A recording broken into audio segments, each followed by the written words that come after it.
Saudi Arabia has agreed to increase oil production for the next 2 months as President Biden wraps up his Middle East trip today. But why is he even there when we could increase production here? We have an oil industry panel now joining us. U.S. Oil and Gas Association President Tim Stewart and the CEO of Tall City Exploration, an oil and gas company, Mike Eastman. Good morning to both of you, gentlemen. Mike, I'd love to start with you. Can we just talk for a moment about the United States as compared to Saudi Arabia? Production, reserves, the nature of the production and how clean it is as compared to Saudi Arabia. Just give me a side-by-side comparison, if you could.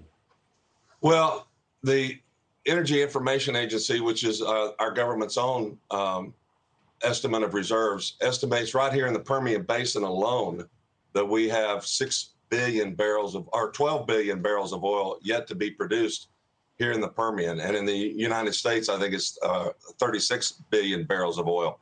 So it's right here and it's proven. We know it's here. It's been producing for 100 years, but we produce it more cleanly, more safely, and we do it with American jobs and we pay American taxes. That grows our economy, creates a tremendous amount of value. The main comparison I would make between the two is if you were really concerned about the environment, you're going to produce it the most clean way that you can, and that's to do it right here where we are well regulated and committed to environmental safety, and that's just not the case anywhere else that you go in the world. I can't believe that we would rather produce it in another way than produce it right here and do it in the cleanest and safest way possible. So, Tim, help us find that answer. Why would the Biden administration go to Saudi Arabia, ask for higher production, when, as Mike points out, you have more proven reserves, and you can produce it more cleanly here in the United States? Well, it's because the president is loath to admit that the United States is the global leader in oil and gas. We're bigger than Saudi Arabia, and we're bigger than Russia. And it's really, really hard for the administration to admit that fact. And so they use foreign policy as a point of weakness, unfortunately. You know, it's really unfortunate that it's easy for the Saudis to say we'll increase production because we learned this week that they're actually importing Russian fuel oil to power their grid, which frees up millions of additional barrels for them to put on the global market at higher prices. And the president, I think, is really trying to negotiate from a point of weakness, and I think he's being played by both the Russians and the Saudis. We sent him over. Look, global energy is a poker game with very, very high stakes. And companies like Mike's are the ace up the sleeve for the president. And he goes and he almost folds in this game when he meets with the Saudis almost immediately. It's really unfortunate. Mike, we hear so much about the rhetoric, how the Biden administration has disincentivized companies like yours to continue production. I also hear, by the way, that and I've been to Midland and Odessa, that production is at capacity. You're pumping everything. Everybody's working as hard as they can. Talk to me about what exactly is going on and how it affects your capability of producing oil and gas.